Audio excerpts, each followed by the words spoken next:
Ooh, good stuff. Ladies and gentlemen, today's episode of the Wrestle Arc Podcast is brought to you guys today by Player One Coffee, Vivid Seats, Eternal Dreams, Glitch Energy, and of course, Fanatics. Be sure to check all of them out in the description below. You should know where you can get them today. Again, those are our sponsors today, Player One Coffee, Fanatics, Vivid Seats, Eternal Dreams, and Glitch Energy. They're all in the description below. We would like to thank all of them for being proud sponsors of the Wrestle Arc Podcast. And be sure to also check out tpublic.com where you can get the official Wrestle Arc merchandise.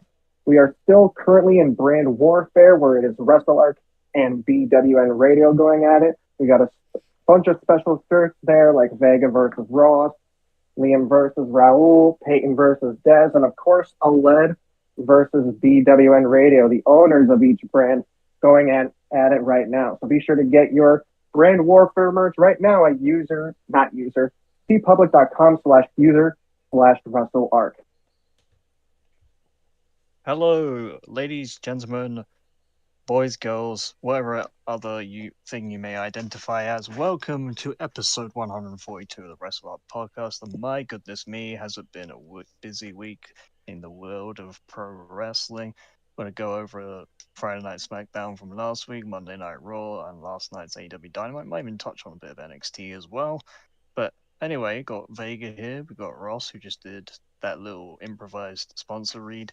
So how are we doing today, fellas? Hello. We Doing good. And We're if you doing notice good. the screen, we have new screens that you'll be seeing whenever that be Peyton or Vega streaming these podcasts. You will see the very own, you got the ring, you got the crowd, you got the stage, you got the logos of each professional wrestling company we cover, albeit New Japan Pro Wrestling we cover rarely, but we sometimes touch on it if there's big news surrounding there. So, Not guaranteed. Yeah. disclaimer, not guaranteed. But anyway, Liam, what should we gonna talk about, Liam? Do you want to start with SmackDown last week? Go ahead. Let's Right. do it. Right, SmackDown results. Well, give me 1 second here while I pull up Bleacher Report. July the 13th, 2024. Of course, this was, I don't know. It's like we're a week removed from Money in the Bank now, something like that. 2 weeks actually. A little over a week, yeah. So SmackDown opened with Tiffany Stratton, who came out to celebrate her Money in the Bank contract win. But she only got to say a few sentences before she was interrupted by WWE Women's Champion Bayley. Yeah. Okay, Ross's waifu. Favorite woman. Yeah, she doesn't know it yet. She doesn't know it yet, but they're married. Yeah. Anyway, so what happened here was that Bayley and Tiffany Stratton traded some insults before, of course, the Queen of the Ring and soon-to-be challenger for the WWE Women's Championship, Nia Jax, joined them. And, rather predictably, Nia Jax and Tiffany Stratton attacked Bayley, but a wild kendo stick-wielding Michin appeared.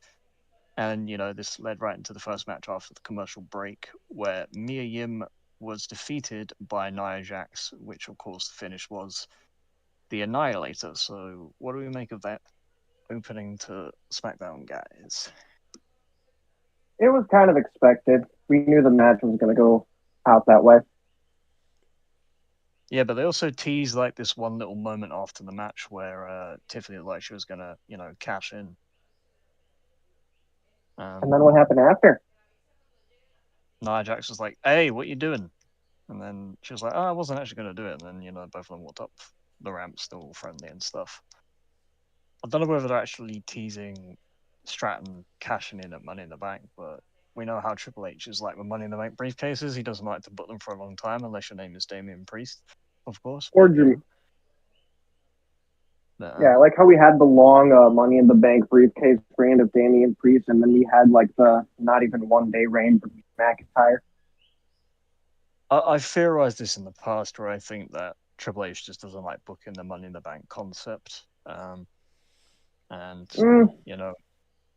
feel like it's still a good thing, but it's a prop at the end of the day that's used to elevate somebody to the next level. And while people were saying, "Oh, Drew McIntyre didn't need it," but in my opinion, the way they did it was to further his feud with CM Punk, and then of course now we know when we touch on Monday Night Raw, that means somebody else is in the mix.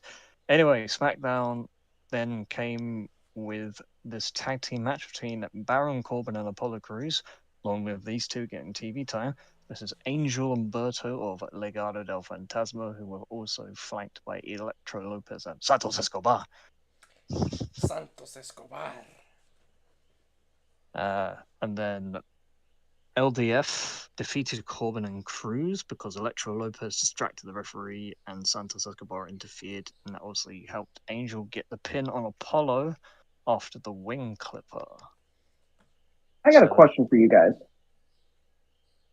Yes? How are you guys feeling about babyface Baron Corbin right now? I personally think I don't mind it. Like, the fans seem to be responding quite well to him, but I'm still standing by that they should have put him and Braun Breaker together. But, oh well. Why, their tag team run ended too soon. R.I.P. Wolf Dogs. Gone The too Wolf soon. Dogs. Oh. The Wild Boars or something. Oh. Yeah, Baron Corbin was, having fun in this match. He was high-fiving fans. I think he even did Corbin did a dive off the top rope. Yeah, he did do that. That was mental. Okay. And then we got Blair Davenport making her SmackDown. No, it's not a SmackDown in ring debut, is it? Maybe she had a Money in the Bank qualifier match earlier in the. It was a SmackDown singles debut against Naomi. Although before that we had LA Knight. He came out. LA Knight came out and revealed that Nick Aldis had given him a shot at the United States Championship. All it needed was the current United States champion, Logan Paul's signature to make it official. But surprise, surprise, Logan Paul wasn't there. But he'll return this Friday. Would have thought. And then, the singles match between Naomi and Blair Davenport took place. The Queen of the Glow was in control towards the end, hit a couple big moves, got a 2 count. Davenport then recovered. She hit an impressive double stomp for the top rope to bring control back, which then saw Naomi make a comeback and ended up getting the win. And this was unexpected in my opinion, because Davenport's still trying to establish herself on the SmackDown brand, and I think maybe a win over Naomi could have helped her. But you could tell they're going to keep this going, because she then attacked her later on. She was like, oh, they did Blair Davenport's false bit of respect. Everyone was running around looking for Nick Aldis, who of course wasn't there that week. But then not too long after, she came back and blasted Naomi in the back. So it seems like they're going to keep that feud going. I'm a fan of Blair Davenport personally. Yeah, I've been a fan of hers for years, since she was Bea Priestley. I discovered her in What Culture Pro Wrestling, but followed her throughout her time in Stardom and stuff as well. And then when she signed with NXT UK, I believe it was, a few years ago, and then came up to mainstream NXT in Orlando. But hopefully she gets more screen time on SmackDown, and hopefully this feud with Naomi actually does take her somewhere. Didn't Blair Davenport at one point make an AEW appearance before going to WWE? She was briefly signed to AEW, yeah. She was signed there. I thought it was one of those one-time appearances she had. I think she had 2 contracts at the time, because she was working both Stardom and AEW at the same time, but she was wearing Bea Priestley ring name at the time. Got it. I think that's a real name as well, Bea Priestley. Beatrice Priestley. Then after that, we had the WWE Tag Team title rematch between DIY, who of course won the belts in Toronto last week, or the week before, I should say. And of course, you had A-Town Down Under, who they're still not pulling the trigger on in regards to a Austin Theory face turn. But you got SummerSlam right there, guys. Make the turn happen. Yeah, but the finish, of course, saw, more miscommunications and a breakdown between Waller and Theory, and those, of course, led them to lose once again. But then the post-match segment was the most interesting bit because Jacob Fatu came out and decimated everybody except Grayson Waller, who obviously hightailed it out of there, obviously allowing Austin Theory to once again take the fall.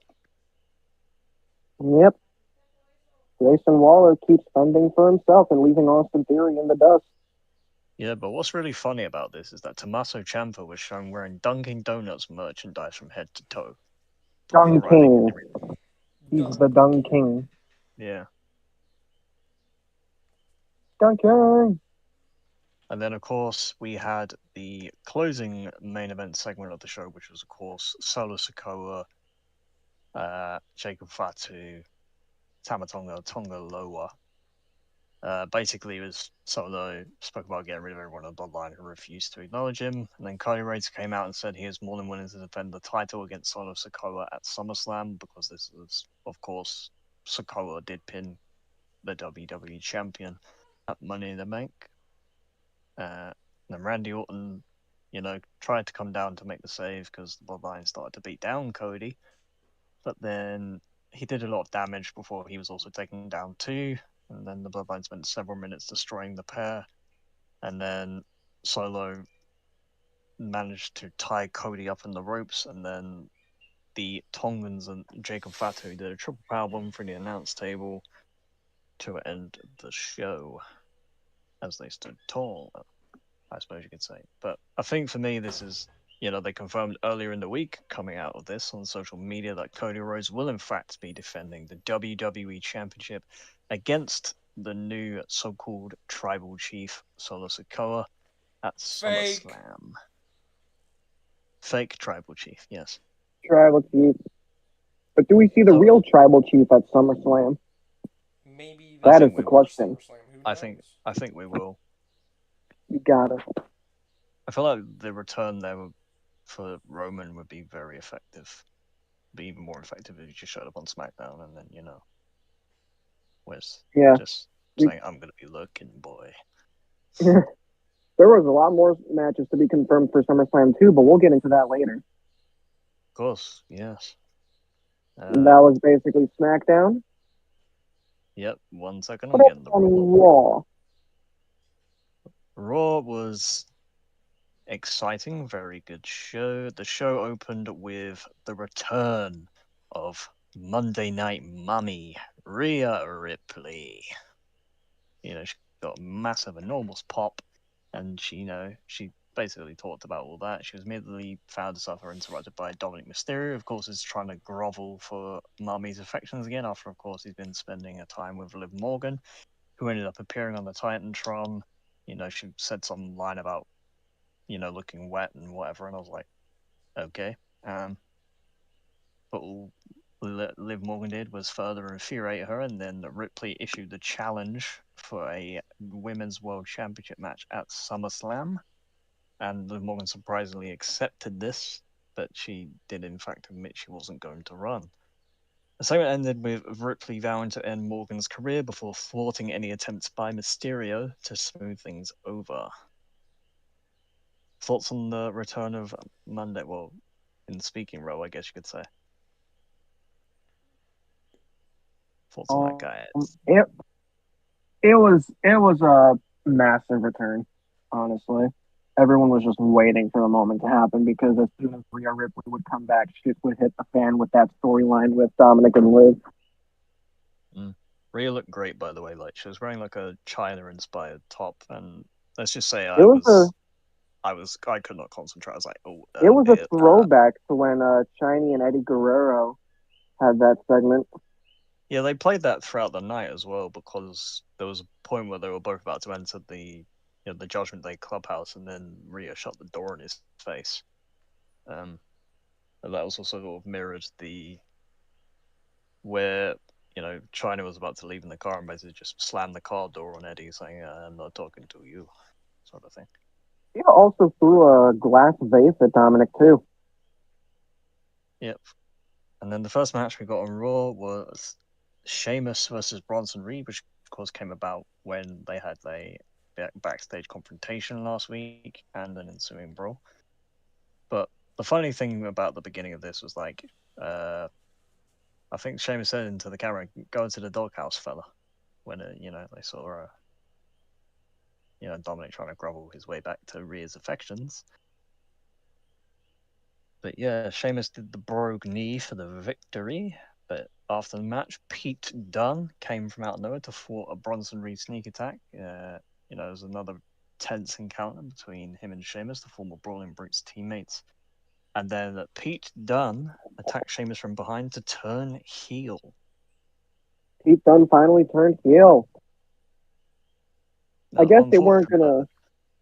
Guess they had to do something with Pete Dunne because Tyler Bate is injured. I don't know how long he's going to be injured for, but I imagine when Tyler Bate comes back, that's probably going to be a feud. Yeah. Probably. I really hope we get NXT UK Pete Dunne, the guy that was like before Walter came in. That Pete Dunne. Yeah, me too. That was a bad guy. The bruiserweight. Man, and but unfortunately, the sad thing about this is that Sheamus got a new Death Rebel-fied theme song, which means why did he change his brief theme, return. though? He didn't need it. The brief return of "Written in My Face" it's sad. Freaking lobster head. No more. I want my too many limes, damn it. I am disappointed, Death Rebel. I'm. After that, we got a backstage confrontation in the show between Zelina Vega and Sonya Deville, which of course led to a very short match between the pair. Sonya Deville defeated Zelina Vega, and then after the match we saw Zoe Stark and Shayna tease the beatdown before Kayden Carter and Katana Chance made the save, kicking off another random trios feud in the women's division involving the former tag team champions. Unfortunately, this was a very unnecessary squash match loss for Zelina Vega, who was the most over person in this whole thing. But, Zelina Vega is so good. She is, yeah, for sure. She's really good on the mic and in the ring. She's got it. It's a shame that she had to lose in not even 2 minutes to Sonya Deville, but I guess really short. I thought it would have been longer. Yeah. They should have given more time. And then we had a little backstage segment between Sami Zayn and Ilya Dragunov that the title shot that he earned, not because he stood up for him against Braun Breaker. And then there was a little video promo about Gunther, which was told his story and then hyped up the world title match with Damian Priest at SummerSlam, which of course there was the lead-in into the promo segment. And then they added a little element of this of class warfare, where basically Gunther said, they painted him as the privileged competitor and, basically mocked Damian's upbringing on the streets and said, your family failed to provide for you and stuff like that. And personally, I feel like this was like their way of trying to get, Damian Priest over as the babyface in this feud. But, you didn't really need to make Gunther, holier than thou, above class, high class person, because we already know he's a good wrestler and cuts good promos, but it's just like, do you really need to put that in? Do you know what I mean? It's a little weird. They didn't really need to kind of establish Priest as a babyface because people were already assuming that babyface Damian Priest was coming with the way he's acted ever since he won the World Heavyweight title. Trying to be like, I do my own business. I never need anyone by my side. I'm a fighting champion and stuff like that. That's all stuff a babyface would say. Yeah, but the point is that you don't need to make Gunther, some high-class dickhead to accomplish that, do you? Just have him be that dominator he's always been. That's it. There's some good quotes from that promo as well, which Gunther said, your reign has been nothing, no prestige, no contributions.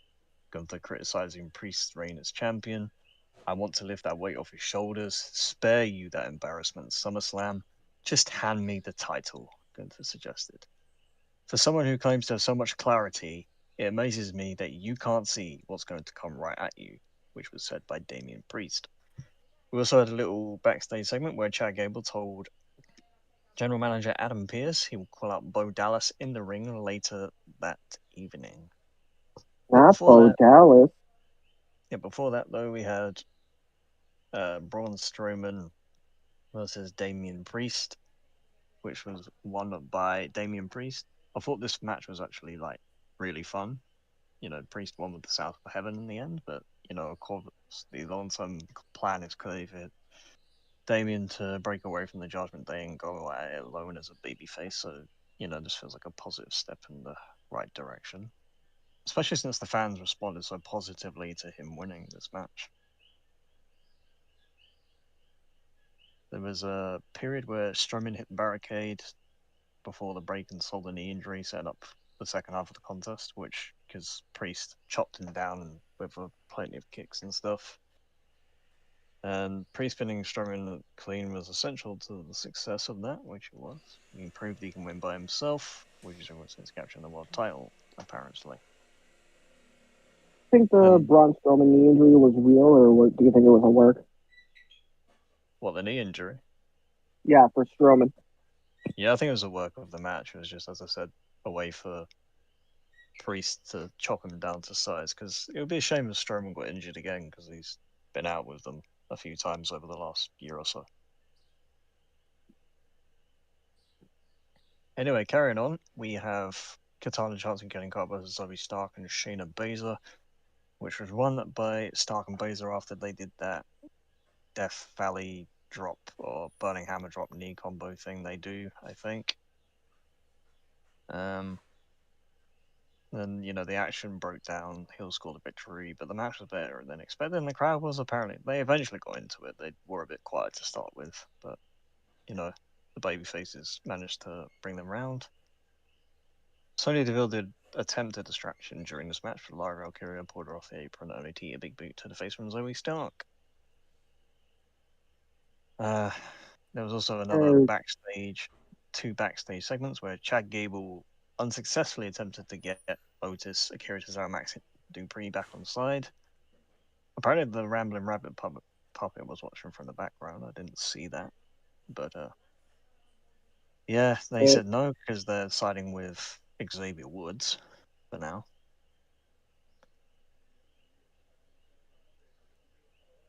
And then also backstage we had Dominic Mysterio telling Ripley that he got a match against Jey Uso after commentation between them earlier in the show, because, you know, Jey Uso was asking if Rhea was single and that she was ready to mingle. Yeet. Yeet. But of course, Dominic further dug himself a hole because, you know, Ripley was continuing to give him the cold shoulder. Then we had a segment between Adam Pearce and Drew McIntyre with a little heart-to-heart. You know, they were trying, Adam Pearce, the summary of the segment basically was that Adam Pearce was trying to get Drew McIntyre to below the two referees to lift the suspension because, you know, he wants his match with Punk to happen. So, what do we make of that segment, guys? Interesting segment, I'm not going to lie. Yeah, what did you like about it, Liam? Well, I just like that Drew was basically like, why do I have to apologize to these guys? You know? Yeah, So Drew is still suspended. I imagine Punk is still going to try to make it so that he isn't no longer suspended so they can have the match at SummerSlam. Yeah, probably. Or could it end up being a triple threat match and Seth Rollins gets involved? I mean, I hope they don't do that because, you know, I just want it to be Punk and Drew one-on-one. Sure, Seth can get involved somehow. I wouldn't mind that, but it's like, it just shows that they... Well, I mean, as I said, it's a good way that they got Seth Rollins involved because he was essentially cost the World Heavyweight Championship by Drew McIntyre's cash in and CM Punk's interference simultaneously. But I don't think they need to do a triple threat just yet. Yeah, I'm glad they're continuing to hype up the Punk Rollins feud. And regarding the Punk Drew feud, I'm really starting to get something off of this feud, and I feel like there's a real possibility this could happen. I think it continues after SummerSlam, and the feud between Punk and Drew ends at Bad Blood in a match inside Hell in a Cell. This this feud is just screaming Hell in a Cell for me. Maybe There's Bad only a few Blood. that's deserving It of could it. be that. Yeah. This feud really gives me Hell in a Cell vibes, and if they want to do it, I think Bad Blood would be a really good place to do it. And then That's after where that, I think it should go. yeah, I think that's what's going to happen too. I mean, I hope so anyway, because as I said, if there's any feud deserving of it, it's CM Punk and Drew McIntyre. Mm. A Cell worthy feud. And then next we saw another VHS tape, which was delivered directly to Pat McAfee on the Pat McAfee show itself. But this time it featured Eric Rowan, who was, you know, very raw in his emotions and, discussed the loss of his brothers Brody Lee and Bray Wyatt. He didn't name them, but then he basically said that the Wyatt Six would use their broken hearts to create beautiful art, which I think was a brilliant line. That was a brilliant line by Rowan. I think, He nailed it. for me, though, I really felt his pain. And that's, because I feel so bad for him because Yeah, I he don't lost blame him, honestly. basically his He two lost. best friends. Yeah, he lost two of his best friends. All within the span of 2 years as well. And after that, we got the match between Jey Uso and Dominic Mysterio. This kind of, Dominic spent the early parts of the match in control, and Jey Uso fought back a little bit, and he scaled the ropes for the Uso splash, only for Liv Morgan to appear and pull Mysterio out of harm's way. Shenanigans ensued, where Mysterio and Morgan ended up on top of each other again until Ripley made her presence felt for the second time, sending Morgan scrambling into the crowd, and then Mysterio returned to the ring, and Uso speared Mysterio for the win. So, it's both wild. Yeah. So, again, it's just another thing that advanced the story of, Rhea and Liv Morgan, as well as the story of Rhea continuing to give Dominic the cold shoulder. Yeah, and now Rhea Ripley versus Liv Morgan. That's official for SummerSlam. The funny thing is that Liv Morgan mouthed "oh shit" as Rhea made her way to the ring. I like that. Yeah. Yeet. Then we had What's next, Liam? then we had the Chad Gable calling out Bo Dallas, which was very interesting because Bo Dallas come out, but then the Creed brothers finally joined Chad Gable, and the three of them beat Dallas down, only for Dallas to laugh it up and saying, yeah, yeah, yeah, yeah, and saying, there you are, before the lights went out and this fog filled the ring, and then the rest of the White Six came out and made their presence felt, which I thought There that, you are.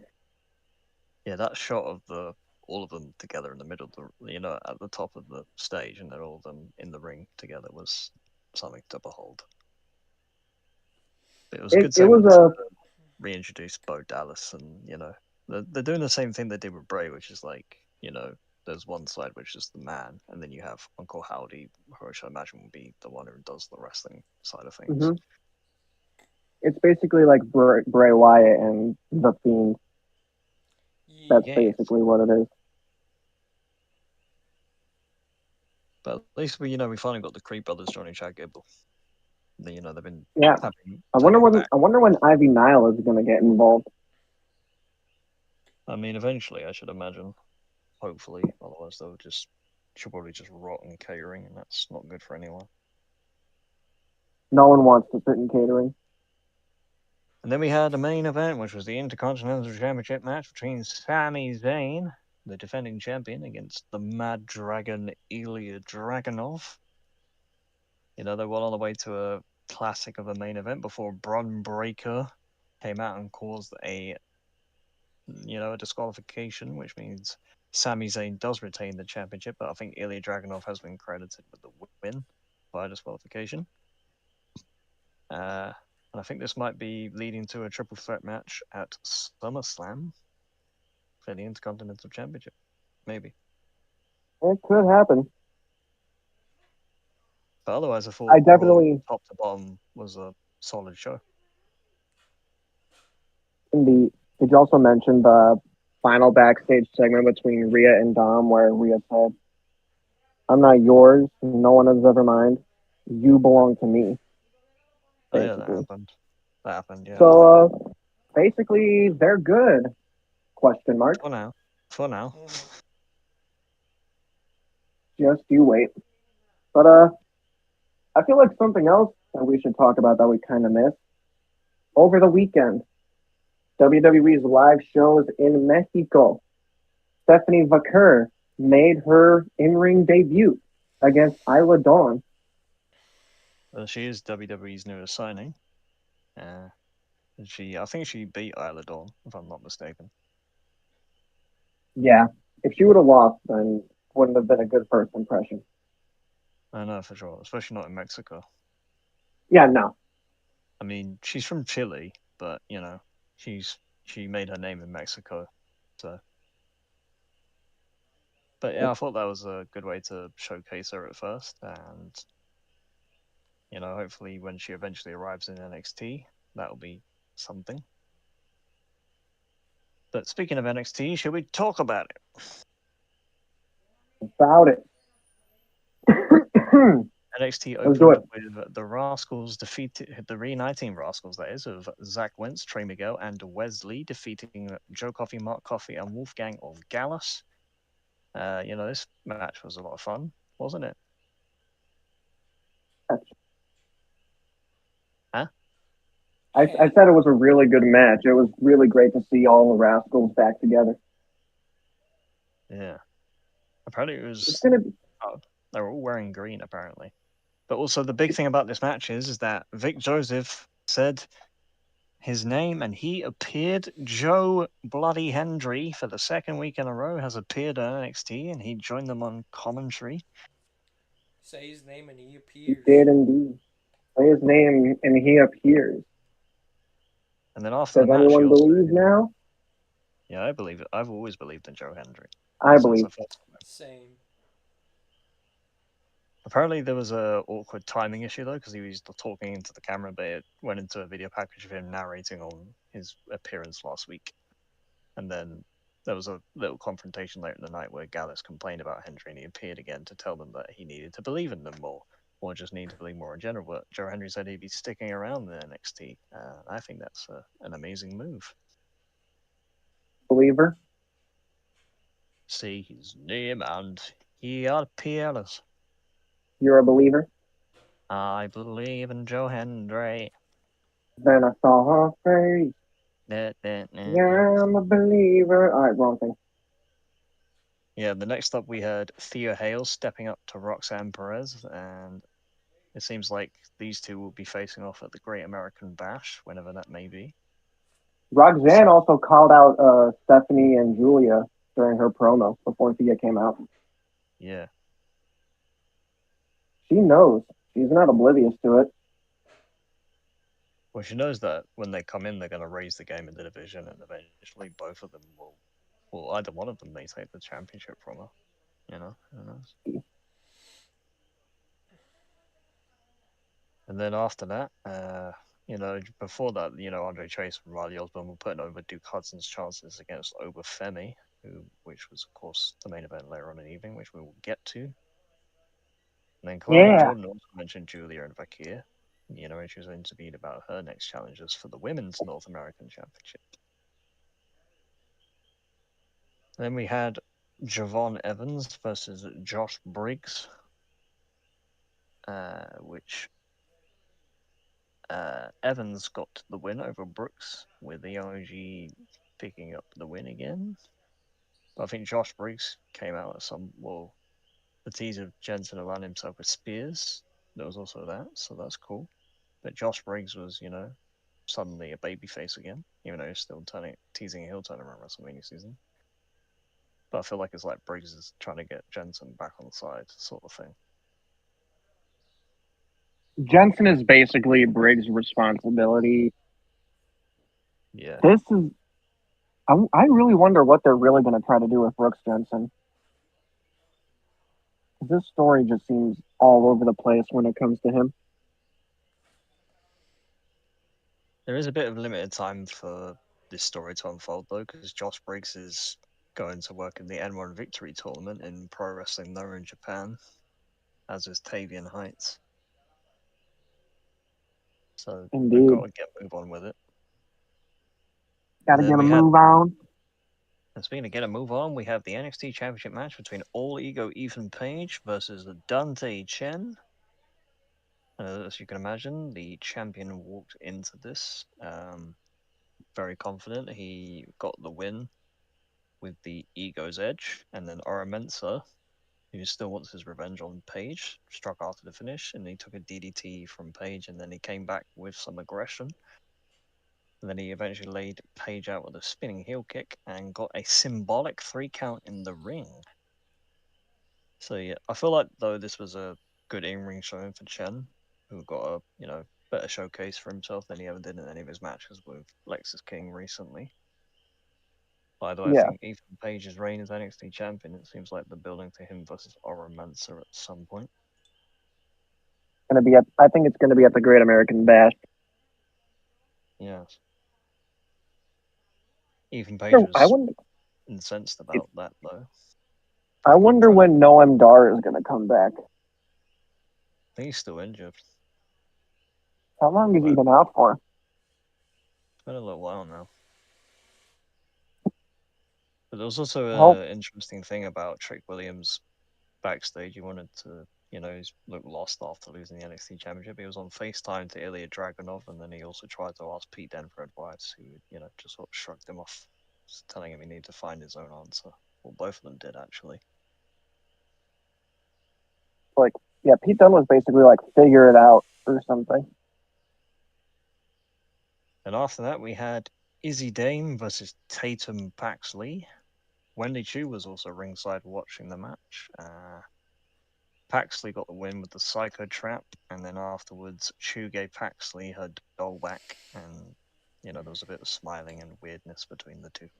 That's a scary duo right there. Yeah. Scary duo right there. Very scary. I think Kalani Jordan ran into backstage into Paxley. Yeah, that happened. Paxley and Jordan ran into each other backstage, and then when Kalani Jordan left, Tatum Paxley pulled out a Barbie doll that looked similar to Kalani Jordan. Yeah, which means that they might be building to Kalani Jordan versus Tatum Paxley for the Women's North American Championship. Might be another Great American Bash match. There's also some other backstage segments, such as Charlie Dempsey asked Tony D'Angelo to get him help with dealing with a witness, but the Don told him he needed to deal with it himself. And the witness, of course, was Ren Sinclair, who then asked to join No Quarter Catch Crew. So that could happen, who knows? And then we also had Cedric Alexander trying to get Asante the Adonis focused, but he was, more focused on floating with Jakara Jackson before the rest of the Metaphor shot him down. Let me tell you, Asante the Adonis, he's a dog. He got that dog in him. Yes. Then we had Lola Vice versus JC Jane, who was, of course, accompanied by Jasmine Nix. But Lola Vice got the win with the spinning back fist. And then afterwards, Fallon Henley and Jasmine Nix attacked Vice before Sobruka and Carmen Petrovic ran out to make the save, which means they're probably building to a 6-woman tag team match soon. It's going to happen within the next week or the week after. It's going to happen. Yeah. But of course, this came about because Vice was promising to get another shot at the NXT Women's Championship, and then Jane Henley and Nix mocked her, which set up a match. Yep. Then we had the continuation of the feud between the OC versus OTM, which the OC beat OTM after a magic killer from Gallows and Anderson on Nima and Prince or Price or whatever his name is. Christ, I think. Yeah, Lucian Price, that's the one. But yeah, that's cool, I guess. Feud. I wonder if it ends the feud or if it continues the feud still, because I feel like at some point it has to end. Maybe, but it's been nice of the OC to get this young group over. Meechin included. If you look at the match with Jada Parker a couple of weeks ago in that street fight. Jada Parker, especially, I think she's going to be a big name eventually. Yes.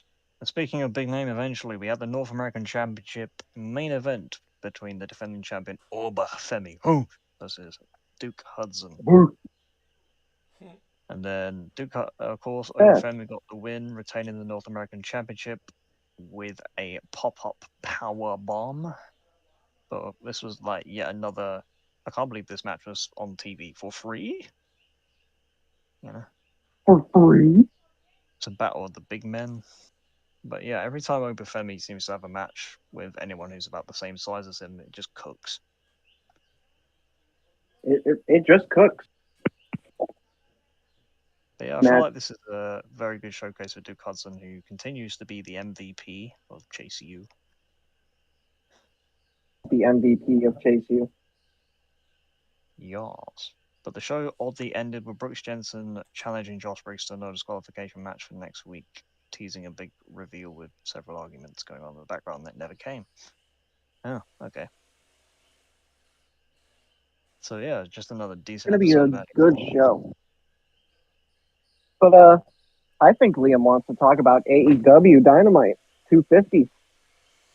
I mean, I'm gonna watch the show. I'm gonna watch the show in full tomorrow, but I'm gonna read it off for you now for those who have obviously watched it. But the show kicked off with the AEW International Championship match, the defending champion Will Ospreay against Maxwell Jacob Friedman MJF, and these two went for 60 bloody minutes. 60 minutes. 58 seconds. 58 and 50. But then we have a new AEW International Champion, which was Maxwell Jacob Friedman, who basically just fell right on top of Will to get the win. Out of sheer exhaustion. I'm pretty sure Will Ospreay is going to win back the title at All In. Yeah, possibly. But I thought this match was. I've heard it was a lot of fun because there was a lot of crowd shenanigans and whatever. But they had a high-paced, fast-paced, highly choreographed sequence of shoulder quickness, but ended in a stalemate. Once they engaged again, they started picking up the intensity. But I think it was a good showcase. I guess it's saying it's a good showcase of, both the styles of both guys. That the match was surrounded with MJF working on Ospreay's knee until his shoulder became a bigger target. And apparently Will actually did a very good job selling. So anybody who says that Will Ospreay doesn't sell, you're a fucking liar. And then, but yeah, I suppose when I should imagine it's going to get rated very highly by old Dave Meltzer when the ratings come out this week. But MJF was still getting cheers despite turning heel recently. So, but yeah, I think that, as you said, they're probably going to do a rematch at All In if they don't factor Danny Garcia back into it at some point. If it's not going to be a rematch at All In, what do you have Will Ospreay do at All In then? A lot of people seem to think he might face Pac.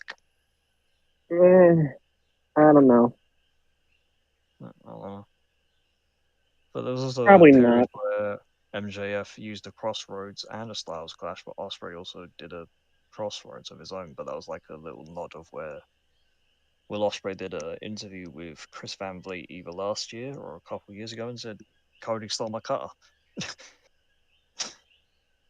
So, the Oscar where he does the springboard cutter. Yeah. Anyway, moving on. Next, we had Mercedes Moné versus Nyla Rose for the TBS title. The only thing I've seen about this is that funny thing where Nyla Rose said something like, have you lost your mind? When she tried to do a tornado DDT on her. I thought that was kind of funny. But Mercedes Moné got the win. So, you know. And Yeah. then the CEO wanted to get under Britt Baker's skin, so she put out a glove just like DMD used for applying the lockjaw. So I guess that means Mercedes Moné won the match with Britt Baker's finishing move, so that's interesting. The lockjaw is, I think. Yeah. The funny thing also, there was apparently a couple backstage bits in between or before all this, maybe. Or in between and after. Apparently, the Acclaimed was shown asking Mark Briscoe and Swerve if they could join Team AEW, and of course, that has since been confirmed for Blood and Guts on Dynamite in a couple of weeks in Dude. Nashville, isn't it? Nashville, Tennessee. So So, it will dude, be Swerve, Strickland, Mark Briscoe, and the Acclaimed versus Matt Jackson, Nick Jackson, Hangman Adam Page, and Kazuchika Okada in Blood and Guts. that backstage segment between Mercedes Moné and the Elite, what was Okada doing? I think he just has a crush on Mercedes now, basically. I don't know if we've talked about this before. I really don't like Okada's booking in AEW. I don't.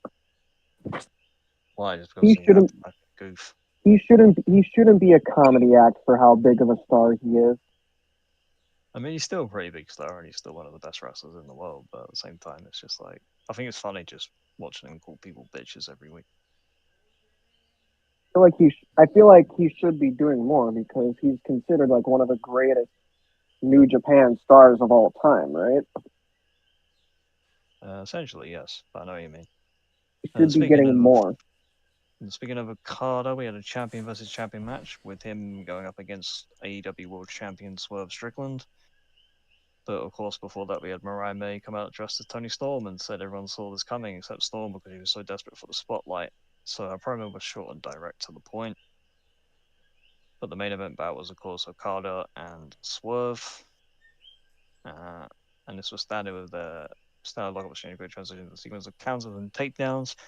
Prisoner had the crowd chanting for Swerve to let Okada getting mad and taking control. They had a competitive match that got as of course time went on, and since the show hadn't overrun, they wanted to get enough time so nothing felt rushed. Sadly, we didn't get a clean finish because the Young Bucks attacked Swerve to kick off a brawl that brought out everyone who will compete in Blood and Guts next week. Oh yeah, I forgot that Darby Allin's involved in Blood and Guts too. Adam Page is the final man on Team Elite. So, yeah. But that's Dynamite for you. Yo. Do we know if anything else has happened while, yes? Well, what? Because we went over all the shows. Yeah, but I suppose we should talk about a little bit about the news pieces, such as like CM Punk has been spotted at the Performance Center training in the ring to hopefully get medically cleared by WWE staff, according to PW Insider. Whoa.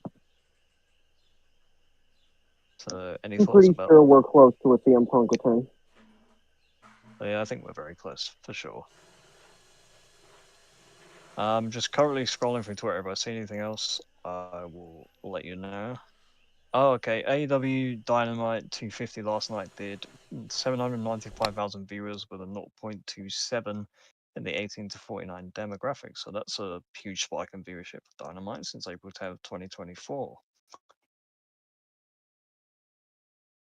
We also had this was a cool little thing I thought. They had the Slammiversary press conference where apparently if Joe Hendry said if he leaves Montreal with the TNA World Championship, he might just turn to the camera and call out John Cena. You might So, call out John Cena. Joe Hendry. Joe Hendry. Yes. Okay, just currently looking around. I forgot to mention on Dynamite there was like a segment between, was it Chris Jericho and Minoru Suzuki, where Suzuki challenged Jericho for the FTW title, I am the learning tree. which I hate. It's just so stupid. Make sure you say hi to Chris whenever you see him. Hi, No, Chris. tell him to fuck off. Fuck you. It's Sting. Oh wait, okay. Yeah. Didn't Darby Allin come back? Britt Baker was in the crowd apparently after the TBS title match. I didn't notice that. Okay. Wasn't Darby Allin on the show? He was, yeah, because he's part of Team AEW. I think. Team AEW. But yeah, I'm not seeing any other new stuff. I'm just seeing a lot of funny shit that happened in wrestling this week. That's about it. I feel like, I think we... Did we do it? Did we do it? I think we did it, yeah. All right, we're going to do the thing. All right, we're going to do the thing. All right, here we go, ladies and gentlemen. You guys got to remember that today's episode of the Wrestle Arc Podcast is brought to you guys today by Player One Coffee, Vivid Seats, Eternal Dreams, Glitch Energy, and Fanatics. Be sure to check every single one of them in the description below. Be sure to check them out. Check all their cool stuff. Once again, that is Vivid Seats, Fanatics, Player One Coffee, Eternal Dreams, and Glitch Energy.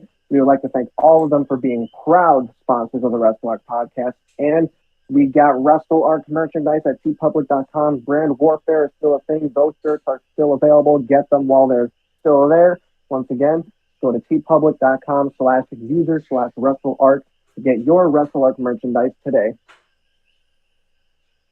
And all those links can be found along with all of our social media profiles. But for now, make sure you like this stream. You comment down below what you thought about this week in the world of pro wrestling. And be sure to subscribe to the channel. Hit the notification bell so you never miss another Wrestle Arc live stream and or video upload, which we promise we will get back to soon, hopefully. Who knows? But next week, there's another podcast, so make sure you'll join us here next week. But for myself, Christian Vega, who's streaming this damn thing, and Ross, we bid you all adieu. Good night. Mwah. Night. Bang. Said good night twice. You suck. No mind. Fuck you. Wrestle Arc out. Goodbye, everybody. Boy. Why are you still here? Get lost.